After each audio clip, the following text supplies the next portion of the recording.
gang de malades!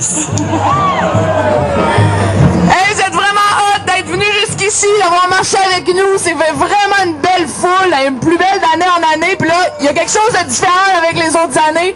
Il y a un enthousiasme. C'est comme si on se redonnait le droit d'être heureux parce qu'on se redonne le droit d'avoir espoir. C'est super beau!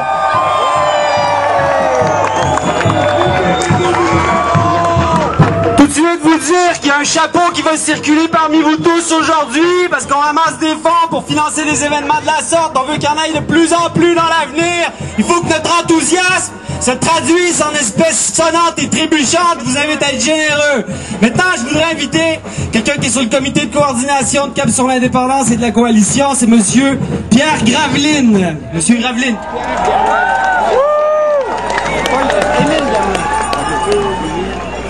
Pourquoi sommes-nous ici?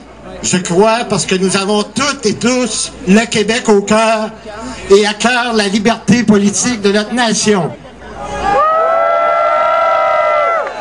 J'ai eu le plaisir de présider les réunions du comité organisateur de la manifestation, des gens absolument extraordinaires qui ont beaucoup donné de leur temps et tous bénévolement.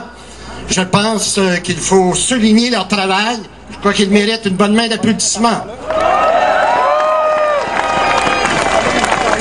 Je veux souligner aussi la contribution de certains partenaires, notamment Red l'Agence qui a fait nos affiches, nos tracts, le groupe de tambourineurs Terretto.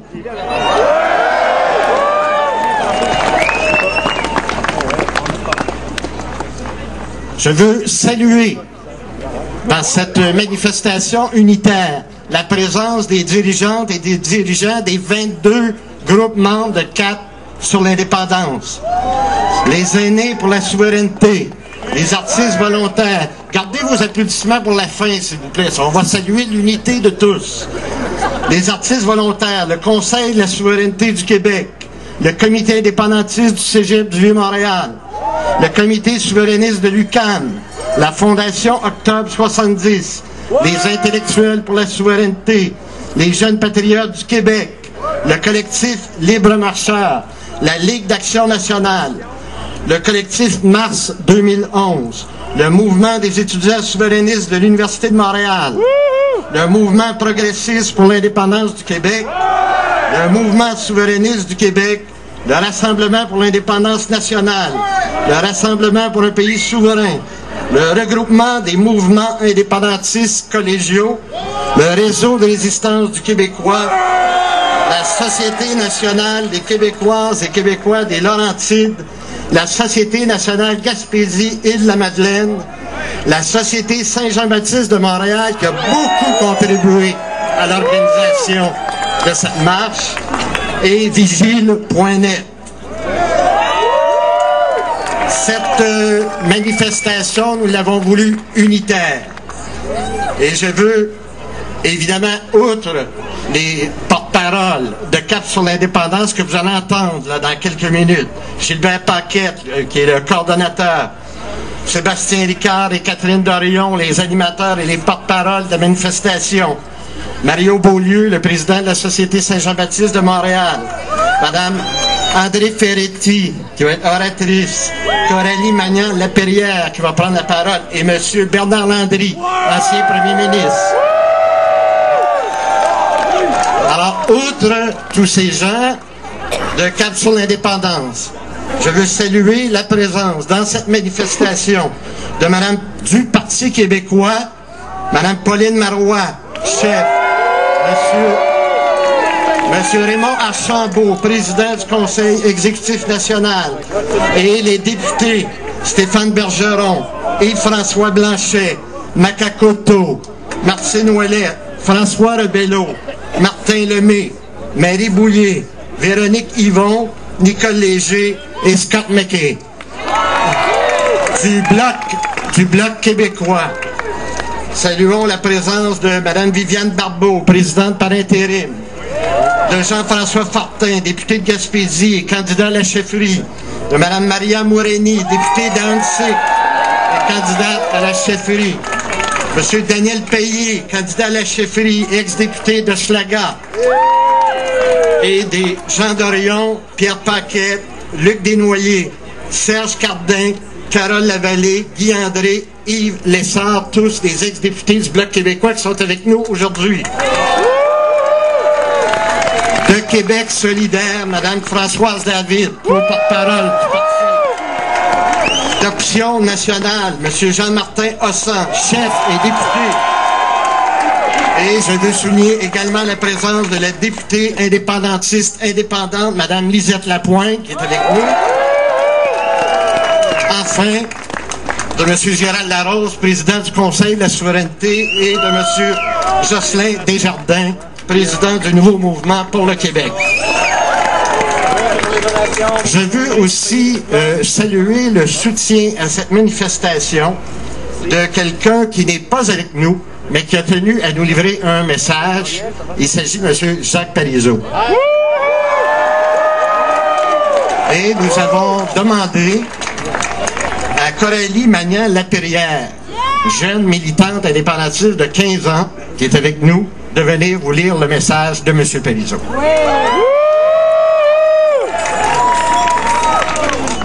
Merci beaucoup, je suis vraiment contente de voir qu'on se rassemble pour notre indépendance, pour qu'on l'aille un jour, puis le montrer qu'on veut toujours notre indépendance, puis que c'est pas un combat déchu.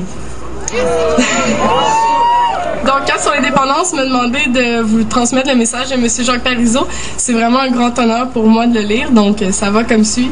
Mes amis québécois et québécoises, je ne peux être parmi vous aujourd'hui. Pour moi, le temps des défilés et des estrades est terminé.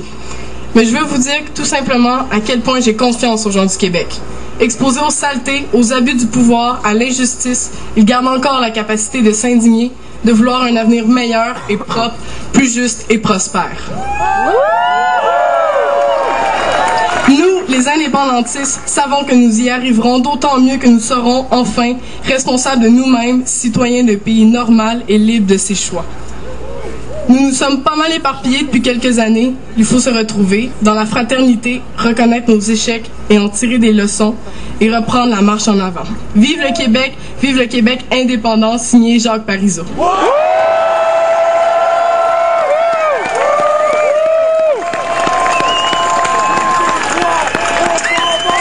Je vais maintenant dire mon discours. Donc, on l'a dit, je m'appelle Coralie, j'ai 15 ans, je suis née en mars 96. Si on fait le calcul, j'ai été conçue à la Saint-Jean 95 et j'étais là quand on a perdu le référendum, mais dans le ventre de ma mère. Imaginez, quand on dit que les fœtus ressentent les sentiments de leur maman, imaginez à quel point je suis souverainiste. Je l'étais avant de naître. Qu'on sépare en 95. J'aurais pas été endettée dès le début de ma vie pour payer 65 avions F-35 à 110 millions chacun. J'aurais aimé ne jamais avoir le sentiment qu'on se fait avoir à chaque fois que le Canada prend une décision au détriment des Québécois. J'aurais aimé ça que mes amis ne racontent pas qu'ils se sont fait dire « Go back to Québec, French Frogs » à Toronto. Si le Québec est un pays, on ferait pas autant face aux propos racistes que les Canadiens peuvent porter à notre égard. Je trouve que c'est la plus belle preuve que le Québec est différent. Le Québec et le Canada sont deux entités déjà séparées depuis longtemps. Pourquoi on officialise pas le divorce? Un Québec souverain, pour moi, c'est plus qu'être juste un pays. C'est avoir l'opportunité de faire ce qu'on veut avec nos terres, nos ressources et notre argent. C'est signer une constitution qui protège nos valeurs. C'est d'être représenté partout dans le monde par nos concitoyens. Le gars de British Columbia est peut-être un excellent politicien, mais je m'identifie pas à lui. Un pays québécois, c'est la possibilité d'agir en harmonie avec les valeurs québécoises. Des valeurs comme l'égalité des sexes, la justice, l'environnement et l'ouverture d'esprit. Moi, je veux un Québec souverain pour que quand je dise que je suis québécois, je me fasse pas dire « Hey, le Québec est pas un pays. » On fait pas l'indépendance contre le Canada, on le fait pour le Québec. L'indépendance, c'est acquérir une crédibilité à travers le monde. On aimerait ça, montrer un passeport québécois aux douanes. Un Québec libre, c'est assumer notre identité. C'est choisir de protéger notre langue française et notre culture. Je veux que mes enfants parlent français. Je veux aussi qu'ils apprennent l'anglais pour l'enrichissement personnel et non par obligation. Un pays québécois, c'est un pays francophone et fier de l'être. La sauvegarde de la langue française passe selon moi par l'indépendance du Québec. Une province francophone sur un continent anglophone, c'est impossible à protéger à long terme. Un pays francophone sur un continent anglophone, c'est autre chose. Il faut que nos institutions et que nos milieux de travail fonctionnent en français. Si on veut travailler en Espagne, faut apprendre l'espagnol. Si on veut travailler en Italie, l'italien. Au Québec, le message est passé différemment. Ah, le Québec, c'est dans le Canada, donc on peut parler anglais. Faut rendre le message clair. Au Québec, on parle français. Nous sommes pour le bilinguisme personnel, mais contre le bilinguisme institutionnel. On n'est contre aucune langue, on est pour la promotion de la langue française. Notre indépendance va se faire dans l'harmonie des différentes langues et origines qu'abrite le Québec. Ensemble, nous serons fondateurs d'un pays. Ensemble, nous allons continuer le combat mené par nos ancêtres, nos grands-parents ou nos parents. Ensemble, nous allons fonder un pays pour les générations futures. Ensemble, nous allons faire l'indépendance du Québec. J'aurais aimé ça naître dans un Québec libre, mais je me console en disant que mes enfants, eux, vivront dans un Québec souverain. Merci. Organiser la marche. Accueillez-le.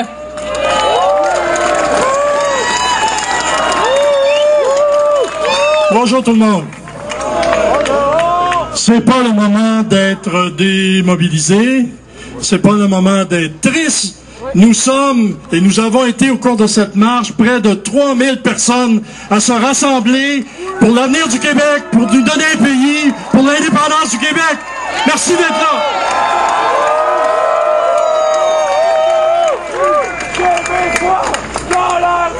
C'est pas le temps de se démobiliser parce que l'indépendance a des racines profondes dans ce terreau du Québec. Papineau disait, il y a longtemps, il n'y a pas de gouvernement légitime que celui qui est élu par la majorité d'un peuple. Avons-nous des gouvernements légitimes actuellement? Non! Le gouvernement Charest est-il légitime alors qu'il a perdu la confiance de la population? Non! Mais lui, au moins, on peut le changer. Le gouvernement du Canada est élu par le reste du Canada depuis 1990. Nous n'avons jamais élu de gouvernement et nous n'irons jamais, nous les Québécois, de gouvernement au Canada. Le gouvernement canadien est-il légitime pour le Québec? Le gouvernement du Canada, nous pouvons le changer, mais nous pouvons le changer en sortant de la Constitution canadienne qui nous opprime et en sortant du carcan canadien et en faisant notre indépendance. On parle beaucoup de démocratie de ce temps-ci, avec raison.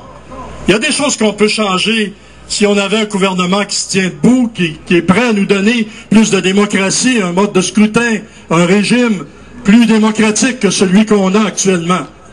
Cependant, le principal déni démocratique que vivent les Québécois, c'est d'être régis par une constitution qu'ils n'ont pas élaborée, une constitution sur laquelle ils n'ont pas été consultés, une constitution sur laquelle aucun de ces gouvernements, de ces représentants élus n'ont signé. Nous partageons ce triste sort avec les dictatures et les colonies. Il est temps que le Québec se donne sa propre constitution pour nous, en fonction de nos valeurs, pour nos enfants et pour nous-mêmes et notre peuple.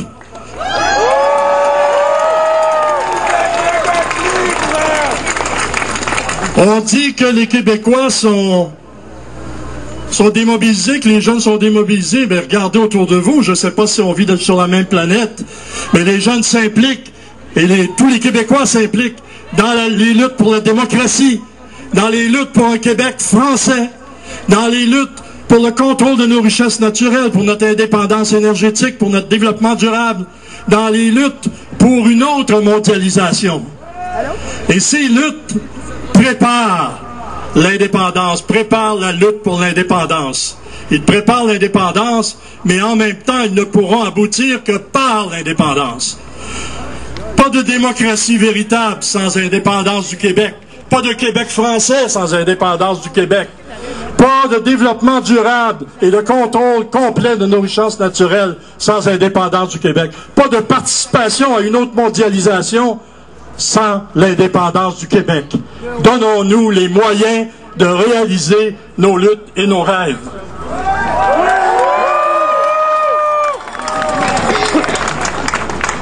Nous avons ce désir irrépressible et cet espoir inébranlable de nous donner un pays. Je vais vous lire ici un bout de texte qu'Hélène Penneau écrivait en 2003, « Il n'y a pas de conjoncture favorable ou défavorable. Il n'y a que la force et la clarté du désir. Qu'il s'agisse d'un individu ou d'un peuple, une conjoncture, ça n'existe pas, ça se crée.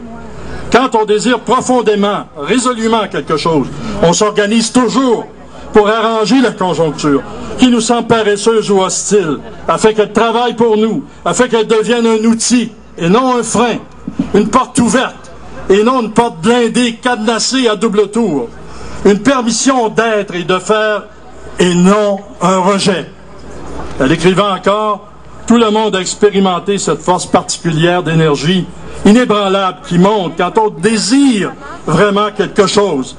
Chez plusieurs femmes et certains hommes, la force du désir d'enfant est irrépressible.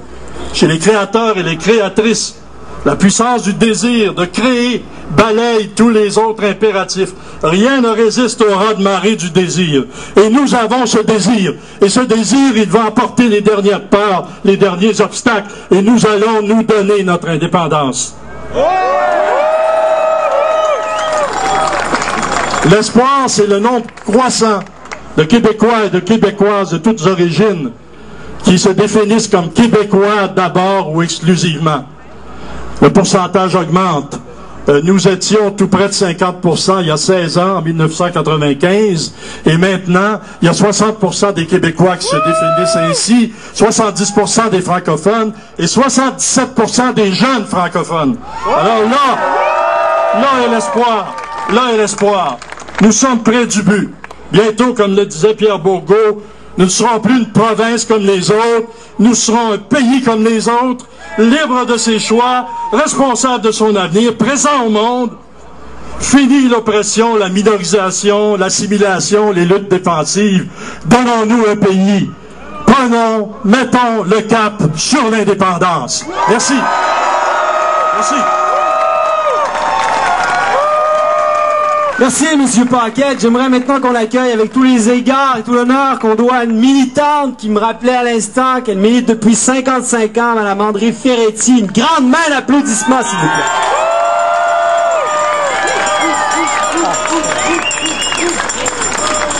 Je suis contente que vous m'applaudissiez au début parce que peut-être à la fin vous me hurez. Tout est dans la lutte. La lutte pour l'indépendance, c'est non seulement l'occasion de proposer des solutions, mais elle donne d'elle-même les solutions aux questions qu'elle pose, prêtant dès maintenant un tout autre relief au politique, à l'économique, au social, à l'esthétique, au scientifique, en un mot, au culturel. Parce qu'elle nous oblige à concevoir une refonte globale de notre société en fonction de la pleine assumation de notre identité, une unique voie d'accès aux autres identités. Elle a ainsi le mérite inestimable de montrer que l'accession à l'universel s'incarne dans le spécifique et à contrario que la privation de l'universel, c'est-à-dire la dépossession de soi par un autre, nous frappe de nullité et d'insignifiance. Faire l'indépendance du Québec, c'est donc faire une révolution. Parce que la réalisation de ces objectifs, tant culturels et sociaux que politiques et économiques, nécessite le renversement radical de l'ordre établi et de ceux qui le maintiennent. Faire l'indépendance, c'est mobiliser le peuple québécois, ses citoyens et citoyennes contre le pouvoir occulte du capital mondialisé qui est solidement établi au Québec et soutenu par les empires Gesca et Québécois. Ils se servent de leurs médias de masse pour promouvoir leurs intérêts qui, au Québec, passent nécessairement par toutes toutes les formes d'une guerre à finir contre l'avènement de l'indépendance qui fractionnerait nécessairement leur puissance d'agir. En ce moment, leur principale cible, c'est le Parti québécois. D'où le discours largement déployé contre Pauline Marois, qui leur sert de bouc émissaire idéal. La misogynie réellement existante, aussi rampante qu'elle soit, leur donnant un tremplin de plus pour écraser l'ensemble du mouvement indépendantiste.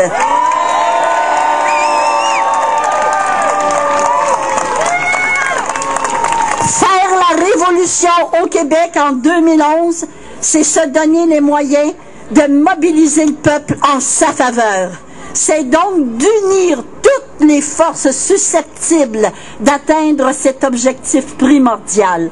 L'avènement de l'indépendance, quel que soit le véhicule que nous nous donnions pour y arriver, ne peut passer que par la volonté du peuple de la réaliser, que par sa conscience de son absolue nécessité. À l'étape de notre lutte actuelle, cela exige que Cap sur l'indépendance et le Parti québécois soient au service l'un de l'autre, que chaque action de l'un et de l'autre soit menée, qu'elle soit menée séparément ou conjointement, le soit en convergence vers le même but. Toutes les révolutions du monde, et celle du Québec n'y échappera pas, se sont toujours faites dans le travail, l'effort, le courage, l'abnégation, parfois dans le sang, mais jamais aucune ne s'est réalisée dans la facilité et dans la division. Or, chez un peuple dominé, cet objectif d'union, à première vue banal, forme au contraire ce qui est le plus difficile à réaliser. Parce que la division et la dépolitisation d'une grande masse de la population font partie intégrante de tout système de domination. Elles constituent sa plus solide assise. Pour nous en convaincre, il suffit de voir avec quelle habileté tous ceux qui ont un intérêt objectif à notre suggestion et à notre exploitation utilisent la servilité des Charest et des Legault comme hier des Trudeau et des Ryan.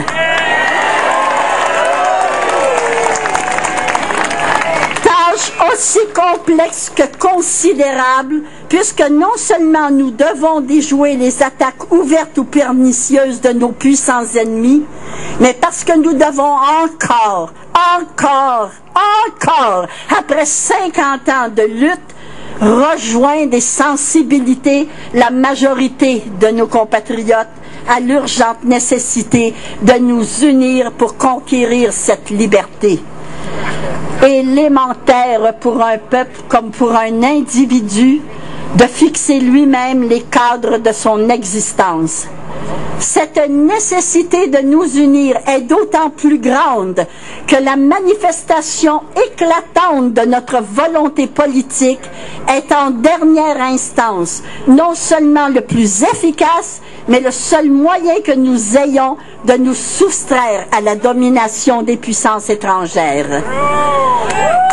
Nous devons nous unir par-delà toutes nos oppositions réelles et fondées, mais secondaires par rapport à notre objectif fondamental de libération nationale, puisqu'elle constitue la condition préalable et sine qua non de toutes les autres transformations économiques, sociales, culturelles, qu'à juste titre, le peuple, ces travailleurs, ces femmes, les jeunes et les personnes âgées souhaitent et exigent.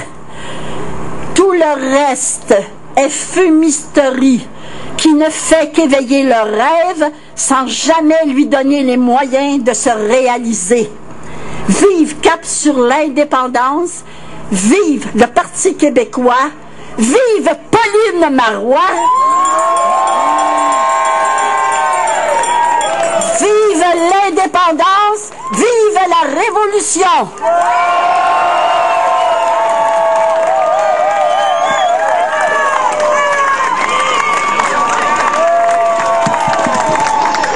Merci beaucoup, Mme Ferretti.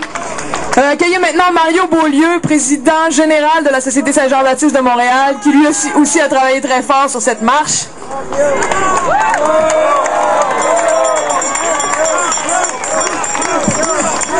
Pour assurer la survie et l'épanouissement de ce que nous sommes, de ce qui fait de nous un peuple, une nation, notre culture, notre langue française, notre histoire, nos valeurs, nos ressources, notre façon de vivre, une chose est plus importante que toutes, c'est faire l'indépendance du Québec!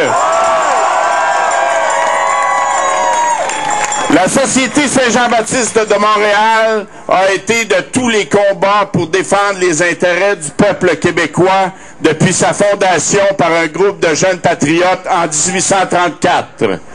Et de toutes les injustices que nous avons combattues, la plus grave, la plus essentielle, c'est d'être annexé et subordonné comme peuple. Être annexé, ça veut dire perdre notre liberté d'agir collectivement. On ne peut pas agir par nous-mêmes dans les secteurs les plus importants.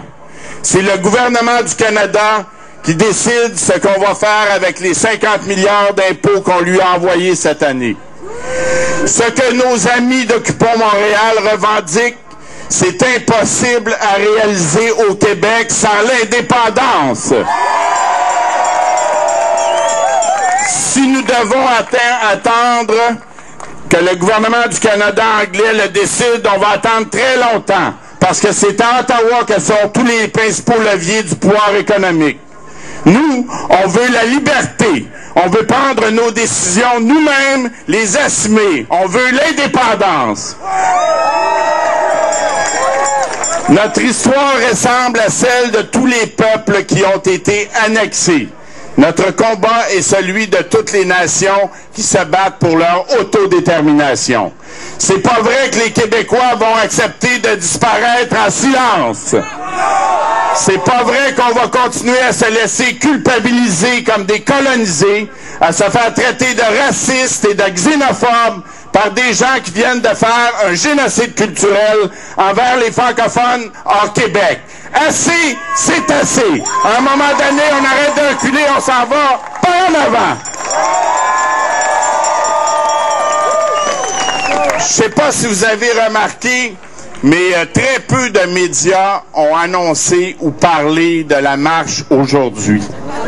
On nous dit que ça intéresse pas les gens, l'indépendance, mais ce qu'on nous dit pas, et ce que tous les sondages nous montrent, c'est que l'appui à la souveraineté reste aussi solide qu'il était en 95, malgré qu'il n'y a eu aucune campagne systématique de promotion de l'indépendance. Les sondages montrent que 40% des Québécois sont pour la souveraineté sans association. Si on reprend la question référendaire, c'est de 45 à 50%. Malgré le contexte d'attentisme et de morosité, il y a un mouvement de fond pour l'indépendance dans le peuple. La Société Saint-Jean-Baptiste de Montréal appuie Cap sur l'indépendance pour rassembler toutes les organisations indépendantes de la société civile et s'organiser pour qu'il y ait une véritable campagne permanente pour l'indépendance du Québec. Chaque organisme a son champ d'action spécifique. Ensemble, nous pouvons faire une campagne pour faire du Québec un pays. Je veux remercier chacun d'entre vous et mes amis de toutes les organisations indépendantistes d'être ici. Vive la liberté, vive l'indépendance! Pour vous inviter samedi prochain à 14h au métro Atwater devant le Future Shop à une manifestation du mouvement Montréal français. On va marcher du Future Shop au Payless Shoe Source pour l'affichage et la langue de commerce en français. Alors, vive le Québec français et libre!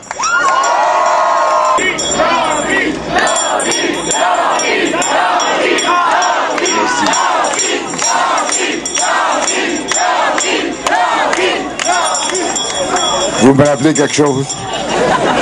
Chers militants et chères militantes, la marche fraternelle que nous avons menée ensemble aujourd'hui n'est que le segment, vous le savez bien, d'une longue marche. Noble, digne, mais trop longue à mon avis. Elle doit aboutir le plus rapidement possible. Ce que vous avez demandé aujourd'hui en marchant, c'est ce que Chevalier de Lorimier demandait avec les braves patriotes qui ont donné leur vie pour cet objectif. Ce que vous avez demandé aujourd'hui, c'est ce que demandaient Pierre Bourgault, André Ferretti, André d'Allemagne, René Lévesque quand il a fondé le Parti québécois. Oui, il y a eu des progrès considérables de fait. Gilbert y a fait allusion. D'ailleurs, un accident grave de cette marche, c'est que nous nous sommes fait voler notre référendum de 95. Normalement, nous devrions déjà être dans d'autres discussions plus fondamentales concernant la solidarité sociale, la culture, l'économie. Sauf que ce qui doit nous consoler, c'est qu'une des belles choses qu'un être humain peut faire dans sa vie, c'est se battre pour l'indépendance de sa nation. Et vous savez qu'il y a une certaine urgence. Il faut cap sur l'indépendance et accélérer le pas. Par solidarité, par lucidité. Pourquoi est-ce que c'est plus urgent? D'abord parce que vous voyez que le poids que nous avons dans le Canada, qui nous a pas permis de nous épanouir de toute façon, s'érode. On s'est fait imposer une constitution d'une façon abjecte contre la volonté de l'Assemblée nationale du Québec, Ryan et Lévesque, ensemble pour une fois. Le gouvernement du Canada a changé la constitution contre notre volonté. Et quand il l'a fait, on était encore près de 30% de la population. Là, vous voyez que le fond des choses apparaît de plus en plus brutalement. Ce pays dont nous ne voulons pas va nous éroder de plus en plus. Il me semble que si le temps d'agir est arrivé, ça n'a jamais été aussi clair. Et ce que le Canada nous fait, et nous a fait, c'est pas par méchanceté, c'est dans la nature des choses. Oh, méchanceté peut-être dans certains cas, mais globalement dans la nature des choses. Celui qui a fondé le grand pays qui est au sud du nôtre, George Washington, le disait d'une façon lapidaire: il n'y a pas de cadeau entre nations.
comme le peuple ouvert que nous sommes. Une autre raison d'accélérer. Nous accueillons ici plus d'immigrants chaque année que la différence entre le oui et le non au référendum. Et ils ne sont pas à blâmer, c'est le Canada qui nous empêche de les intégrer. Le Canada qui leur remet un passeport et pour l'avoir, ils sont obligés de jurer fidélité à la reine d'Angleterre et au Canada. C'est ça la triste réalité. Le jour où nous serons indépendants, ce problème-là sera réglé. Nous les accueillerons fraternellement. Ils ne deviendront ni Canadiens ni Canadiennes. Ils seront comme vous et moi, des Québécois et des Québécoises. Et en plus, ils pourront dire ce jour-là, nous sommes les membres du peuple fondateur. C'est ça l'idéal. Troisième raison d'accélérer. Une force puissante qui a des avantages et qui comporte des périls et qui s'appelle la mondialisation. De plus en plus, des décisions qui vous concernent, qui nous concernent, ne seront plus prises à Québec, ni même à Ottawa, mais dans des instances internationales où Ottawa va nous représenter. Vous avez vu la situation la plus dramatique à Copenhague. Le Québec est un des premiers de classe du monde en matière d'environnement. Le Canada, un des derniers. C'est le dernier qui a parlé au nom du premier. C'est ça l'absurdité canadienne. Alors on a marché physiquement. Maintenant on va marcher avec notre cœur, avec notre esprit vers l'indépendance. De l'autre côté de cet édifice, il y a un certain nombre d'années, a retenti Vive le Québec libre. Ce jour-là, il y a certains êtres humains et des centaines de millions qui ont entendu pour la première fois de leur vie le mot Québec et qui ont compris qu'il y avait une cause québécoise. Mais il faut finir le concert. Il faut que ces beaux drapeaux que vous portez et qui sont sur les bords de nos lacs et de nos cours d'eau se retrouvent aussi devant l'édifice des Nations Unies à New York. Ce jour-là, le Vive le Québec libre de l'autre côté de l'immeuble, il deviendra un Vive le Québec libre universel quand nous aurons choisi la liberté.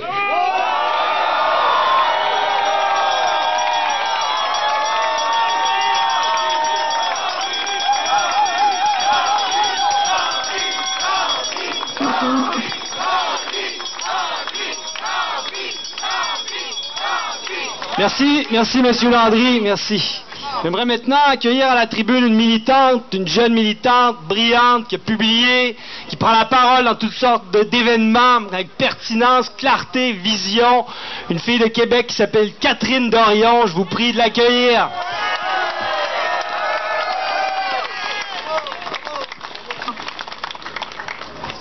Moi, je vais vous dire un truc très, très terre à terre, vraiment simple. C'est sûr que je ne vais pas essayer de convaincre personne ici de la validité de faire l'indépendance du Québec. Vous êtes tous pas mal convaincus. Puis la plupart d'entre vous l'avez été pendant toutes ces années qu'on vient de passer où c'est tellement morose, puis on avait l'impression qu'on n'avait tellement pas le droit de croire à ça sans avoir l'air de des quétaines par rapport, déconnectés de la réalité. Ce qui manquait, par exemple, puis en plus, on vit dans un monde où tout le monde a l'air convaincu. Hein. Vous regardez des pubs un peu partout, les slogans des partis politiques, à peu près tout le monde autour de nous veut nous convaincre de quelque chose. Les gars d'Amnesty International dans la rue, on est tellement bombardés de gens convaincus qui veulent nous convaincre de quelque chose que c'est difficile, nous autres, comme gang de convaincus de la nécessité de la souveraineté, d'arriver dans cette gang de convaincus-là, puis d'essayer d'avoir un petit peu de la part du gâteau du monde qui serait convaincu par quelque chose. Mais il y avait quelque chose qui manquait, puis qui manque encore beaucoup. Il y a un désert quelque part dans lequel il est possible pour nous de mettre le pied, puis d'être les seuls en place. C'est du côté de l'enthousiasme, puis de la force du rêve. Puis ça, le sens, l'enthousiasme, la réalité, ce qui touche le monde, il y a tellement plus rien autour de nous qui est vrai, qui donne du sens. Il y a tellement plus une publicité qu'on peut croire, on se ferme à tout, tellement tout a l'air faux. Puis à un moment donné, il y a du monde qui arrive avec aucun intérêt personnel, aucun intérêt financier, juste un rêve, pas juste pour lui puis sa famille, là, pour tout le monde, pour sa gang, qui trouve sa gang belle, qui trouve qu'elle mérite de vivre, puis qui dit « Chris, j'ai tellement le goût qu'on soit mieux, puis qu'on soit plus beau, puis qu'on soit plus gêné d'être nous-mêmes, puis que soit beau ce nous-mêmes-là, puis qu'on ose le présenter à la face du monde. » Puis là, on est en train de terminer, puis je vous encourage à continuer à la terminer. On est en train de terminer une époque où nous, les indépendantistes, les médias faisaient un portrait de nous comme des gens frustrés. Puis il y en avait beaucoup des frustrés. C'est vrai, il y en a beaucoup qui sont frustrés que l'autre à côté soit pas aussi indépendantiste que lui, puis qui dit « Qu'est-ce que tu fais, c'est à cause d'un monde comme toi qu'on réussit pas. » Mais là, l'époque était frustrante aussi pour ces gens-là qui avaient donné beaucoup de temps puis qui mettaient tellement d'espoir puis d'énergie dans ce rêve-là, où j'ai compris d'être frustré, mais c'est pas très attirant à quelqu'un de frustré qui dit « Tu devrais être aussi convaincu que moi! » Là, on arrive dans une époque où on est en train de perdre, cette époque-là est en train de perdre du terrain en faveur d'une autre qu'on connaît pas encore. On voit plein de mouvements citoyens commencer à s'organiser, à se rassembler, peu importe qu'ils soient souverainistes ou autre chose, c'est des mouvements qui disent nous, les politiciens là, qui veulent rejoindre la base, puis les politiciens, finalement, on se rend compte qu'on s'entend pas chez eux, on s'entend pas dans leur message. Puis la politique, en fait, c'est pas juste eux, c'est toutes nous, puis on peut la faire, puis on a juste à se rassembler comme ça, puis à en parler, puis ça va devenir quelque chose. Ça va devenir quelque chose qu'on est en train de créer en ce moment. Il y a plein de monde qui se parle, là. Il y a des idées qui s'échangent aujourd'hui, là. C'est un esti de mur Facebook, une marche comme aujourd'hui, là. Ils s'en passent des affaires. Fait que là, on a l'enthousiasme, puis j'ai été là, c'est la 3e marche comme ça qu'on fait, puis j'ai vraiment senti plus d'enthousiasme cette année que l'année passée, puis j'en avais senti l'année passée plus que l'autre année d'avant. On est en train de se donner le droit d'être content. On est en train de voir une fenêtre d'opportunité, une petite lumière, puis ça nous rend heureux, parce qu'on le sait qu'on va peut-être arrêter de macérer dans notre frustration, puis que là, on va avoir le droit d'être heureux, on va avoir le droit d'être inspirant, on va avoir du jus pour être inspirant, parce qu'on va tous s'inspirer les uns les autres, puis c'est là-dessus que je vous dis que le premier qui va arriver à la place avec une inspiration comme ça, il va ramasser tout le monde. Puis on est capable de ramasser tout le monde avec ça. C'est une force qui est imbattable. Puis je veux juste finir sur les médias. J'ai répondu à une madame de Radio-Canada au début de la marche, puis j'ai écouté les médias poser des questions aux politiciens, à ceux qui ont souvent le micro. Puis je me disais, OK, les deux questions qu'ils posaient, ou autour desquelles tournaient toutes leurs questions, c'était c'est quoi ça, cette marche-là? Vous êtes beaucoup de mouvements, vous n'êtes pas un peu divisés? La deuxième question, c'était puis Pauline Marois, son leadership. Fait que là, il y a deux affaires qui sont hyper négatives. C'est toujours la même chose. Vous l'avez entendu 1 million de fois, la division puis Pauline Marois. Je veux dire que c'est comme si elle nuisait. Fait que là, nous, on n'a pas le choix. On est pris de court. On répond, ah, ben oui, ben non, on n'est pas divisé. Puis Pauline Marois, ah, je sais pas quoi dire. Fait que, en répondant à leurs questions, là, je m'adresse à surtout ceux qui ont souvent le micro. Je sais que vous autres, vous l'avez aussi maintenant dans les médias sociaux. Faut arrêter de répondre à ces questions-là. Les médias, en posant ces questions-là, ils obtiennent toujours des réponses sur ces sujets-là, puis c'est ces sujets-là qu'on voit partout dans les médias. C'est ça qui fait que les gens qui sont pas ici aujourd'hui, ils pensent qu'il se passe rien d'autre que des chicanes, puis du monde qui saillissent les uns les autres, puis qu'on s'entretue, puis que ça va mal. Alors que c'est pas vrai. Regardez quelque chose comme aujourd'hui, ça c'est vrai aussi. Ça on n'en parle pas. Ça existe. Il existe pas juste ce qui se passe à l'Assemblée nationale, puis le monde qui s'ostine, puis tout ce que les médias vont aller chercher. Pourquoi ils viennent pas chercher ça? Fait qu'il faut qu'en répondant à leurs questions, on leur dise clairement c'est quoi la réalité. La réalité, c'est aussi une marche comme aujourd'hui. C'est aussi ce qui se passe à Occupons Montréal, puis Occupons Québec. C'est aussi ce qui se passe partout sur Internet. On n'a aucune idée de ce que ça va changer dans les sociétés, dans le monde, puis chez nous, Internet. C'est en train de commencer. C'est la pointe de l'iceberg, puis on sent déjà que c'est super positif pour nous. Ça va grossir, ça va devenir gros. L'espoir nous est permis. Arrêtez la frustration, c'est fini. Il n'y a plus aucune raison d'être frustré. Maintenant, ça va être notre tour, ça va être notre époque. Puis profitons-en, jouissons-en. Merci beaucoup.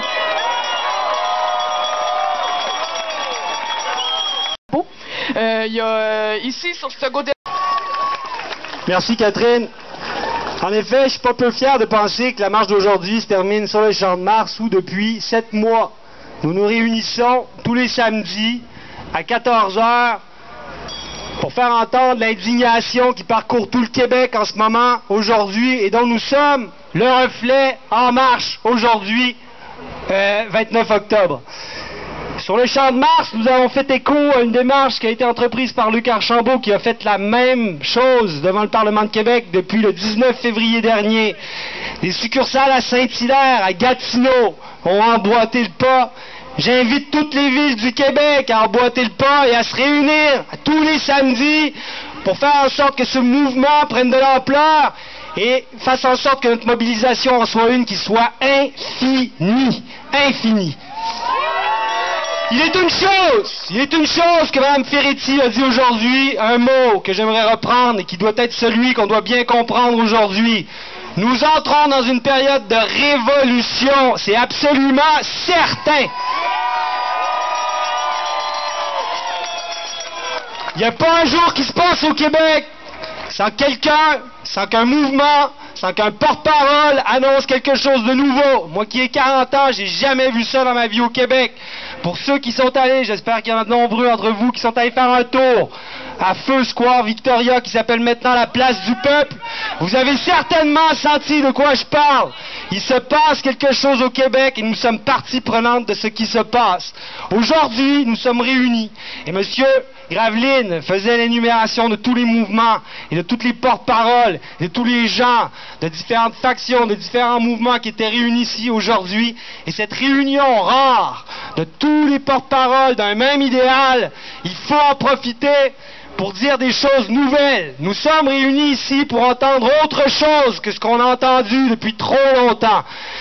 Il y a une chose qui me frappe dans tout ce que les gens ont dit qui m'ont précédé, c'est qu'ils disent que l'indépendance et que la liberté est quelque chose qui se situe devant nous. La liberté serait quelque chose qui serait un objectif à atteindre. J'entends tous les jours des gens dire qu'il faut reprendre le bâton du pèlerin, qu'il faut remettre le pays en marche. Je crois au contraire, et je dois vous le dire aujourd'hui, que la liberté, elle est ici, maintenant. Elle n'est pas devant nous, elle est ici, maintenant. La liberté du Québec a toujours été ici, maintenant. Elle nous est familière et c'est une chose qui nous a accompagnés tout au long de nos 252 années d'histoire. Il faut absolument comprendre ce changement de perspective pour approcher les batailles qui s'en viennent d'un angle nouveau. Je pense que la liberté est ici maintenant. Le Québec est enclavé et les stratégies souverainistes, péquistes et indépendantistes sont des stratégies qui sont issues de l'enclave dans laquelle nous sommes. Depuis l'enclave, il n'y a pas de stratégie digne de ce nom. Depuis 30 ans plutôt, c'est le 4 novembre qu'on célébrera, c'est ce qu'on peut parler d'une célébration. 4 novembre, il y aura les 30 ans qui se sont passés depuis le rapatriement unilatéral de cette Constitution dont il y a été beaucoup question aujourd'hui. Depuis 30 ans, le Québec vit dans un non-lieu constitutionnel, ce qui est une chose aberrante et qui a des conséquences terribles sur la vie de la collectivité québécoise. Depuis 30 ans, tous les gouvernements à l'Assemblée nationale, de quelque allégeance qu'ils soient, reconduisent systématiquement cette situation inouïe. Je crois que plus que jamais, étant donné le non-lieu constitutionnel dans lequel se trouve le Québec, nous sommes plus que jamais près de notre liberté et de notre indépendance, qui ne se situe pas devant nous, mais à côté de nous. Il faut absolument investir le vide constitutionnel dans lequel le Québec se trouve pour le juridifier, nous réunir pour écrire le texte de la Constitution du Québec et faire en sorte qu'une réelle démocratie soit en acte et en parole au Québec.